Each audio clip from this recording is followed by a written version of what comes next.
Assalamualaikum warahmatullahi wabarakatuh. Selamat jumpa para siswa dan siswi. Berikut ini akan disajikan video materi belajar mata pelajaran PPKN untuk kelas 12 semester 1. Pada kesempatan ini akan dibahas masalah kasus pelanggaran hak dan pengingkaran kewajiban warga negara.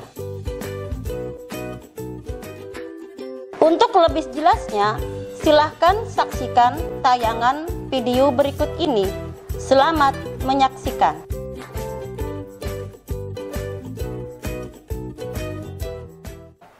Terima kasih kepada Ibu Hadijah Sagira yang telah memberikan saya kesempatan. Perkenalkan, nama saya Siti Nurhalisja. Di sini saya bertindak sebagai moderator. Untuk yang pertama, saya akan memperkenalkan anggota dari kelompok 1, yaitu ada Nopi Rideni, Lamida Sari, Niken Ayu Wulandari, dan Aidul. Untuk selanjutnya, saya persilakan kepada kelompok 1 mempresentasikan hasil diskusi mereka, yaitu kasus pelanggaran hak dan pengingkaran kewajiban warga negara. Di sini kami akan mengangkat dua kasus. Pertama, kasus pelanggaran hak warga negara, yaitu banyaknya anak di bawah umur yang harus mencari penghasilan. Anak di bawah umur yang harus mencari penghasilan merupakan salah satu warga negara yang tidak mendapatkan haknya secara utuh. Kondisi yang mereka alami salah satunya disebabkan oleh faktor ekonomi. Yang kedua, kasus pengingkaran kewajiban warga negara, yaitu melanggar aturan berlalu lintas. Rambu lalu lintas berfungsi untuk mengatur lalu lintas supaya tidak terjadi macet atau kecelakaan. Pelanggaran lalu lintas dapat berupa tidak mengenakan helm bagi pengendara sepeda motor, tidak membawa surat izin mengemudi, dan tidak mengindahkan rambu-rambu lalu lintas. Selanjutnya, saya serahkan kepada teman saya untuk menjelaskan faktor internal dan faktor eksternal mengenai permasalahan kasus tersebut. Berdasarkan kasus yang telah kami angkat, maka kita dapat kaitkan faktor tersebut dengan faktor internal yang mempengaruhi pelanggaran hak dan pengingkaran kewajiban pada warga negara. Untuk kasus pertama mengenai pelanggaran hak warga negara, yaitu banyaknya anak di bawah umur yang harus mencari penghasilan, yang disebabkan oleh beberapa faktor. Misalnya, orang tuanya meninggal dunia, sakit-sakitan, bercerai, atau orang tua yang tidak memiliki pekerjaan. Sehingga anak-anak yang berasal dari keluarga yang tidak mampu terpaksa harus putus sekolah dan akhirnya menjadi anak jalanan.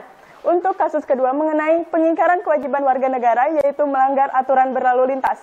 Faktor internal yang mempengaruhi terjadinya kasus ini yaitu rendahnya kesadaran masyarakat terhadap peraturan yang dapat memicu pelanggaran hak dan pengingkaran kewajiban.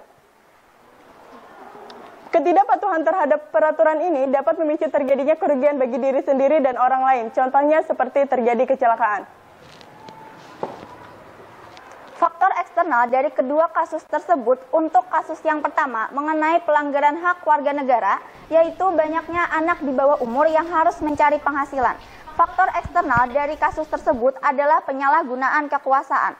Hal tersebut menyebabkan dana yang seharusnya digunakan untuk biaya pendidikan akhirnya disalahgunakan untuk kepentingan pribadi.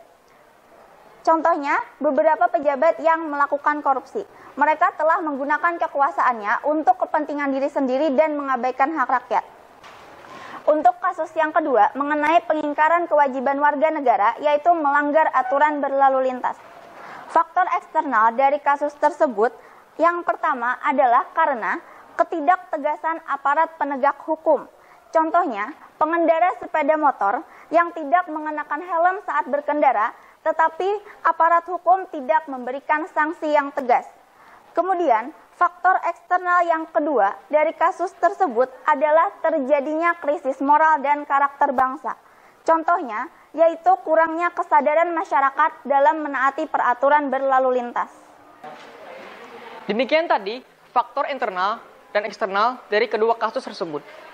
Selanjutnya, saya akan menjelaskan upaya pemerintah dan partisipasi masyarakat dalam penanganan kasus tersebut. Untuk kasus pertama, anak di bawah umur yang harus mencari penghasilan dikarenakan faktor ekonomi adalah 1. Menciptakan program wajib belajar 12 tahun yang harus dibiayai oleh pemerintah. 2. Memberikan sosialisasi kepada anak dan orang tua akan pentingnya pendidikan sebagai upaya mencerdaskan kehidupan bangsa. Ketiga, memberikan bantuan atau beasiswa bagi anak yang kurang mampu, seperti Kartu Indonesia Pintar, bantuan siswa miskin, dan beasiswa bagi siswa yang berprestasi. Sedangkan upaya pemerintah dan partisipasi masyarakat dalam penanganan kasus kedua, yaitu pelanggaran berlalu lintas adalah 1. Meningkatkan kerjasama aparat penegak hukum dengan masyarakat melalui sosialisasi tentang tertib berlalu lintas. 2. Peraturan perundang-undangan yang dibuat oleh pemerintah harus dilaksanakan oleh masyarakat dengan penuh tanggung jawab. 3. Meningkatkan kedisiplinan dan ketaatan masyarakat dalam berlalu lintas. Ada beberapa hal yang bisa kita tarik dari tayang video di atas, yaitu hak warga negara adalah sesuatu yang harus didapatkan warga negara dari negara. Kewajiban warga negara adalah segala sesuatu yang harus dilaksanakan oleh warga negara terhadap negara. Faktor penyebab pelanggaran hak dan pengingkaran kewajiban warga negara yaitu yang pertama faktor internal, yang kedua faktor eksternal. Faktor internal antara lain sikap egoisme, rendahnya kesadaran terhadap peraturan, sikap tidak toleran.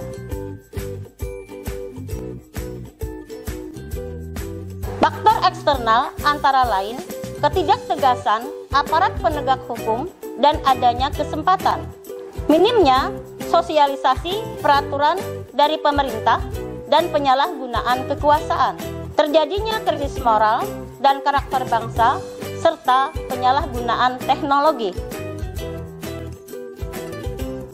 Contoh kasus pelanggaran hak antara lain, yang pertama, pendidikan tidak merata, yang kedua, banyaknya anak-anak yang mencari penghasilan, yang ketiga, tingginya angka pengangguran, yang keempat, pelanggaran hak cipta.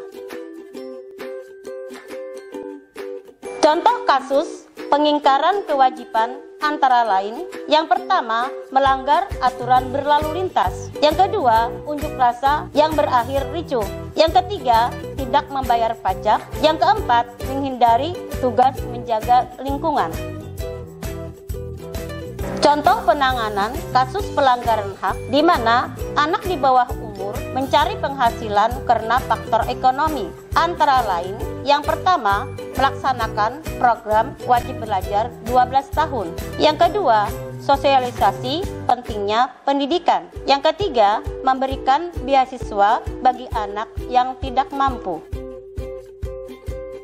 Contoh penanganan kasus pengingkaran kewajiban berlalu lintas seperti tidak pakai helm, tidak mempunyai surat izin mengemudi, dan melanggar rambu-rambu lalu lintas antara lain, yang pertama, sosialisasi tertib berlalu lintas, yang kedua, penegakan peraturan berlalu lintas secara tegas, yang ketiga, pemberian reward bagi masyarakat yang tertib berlalu lintas.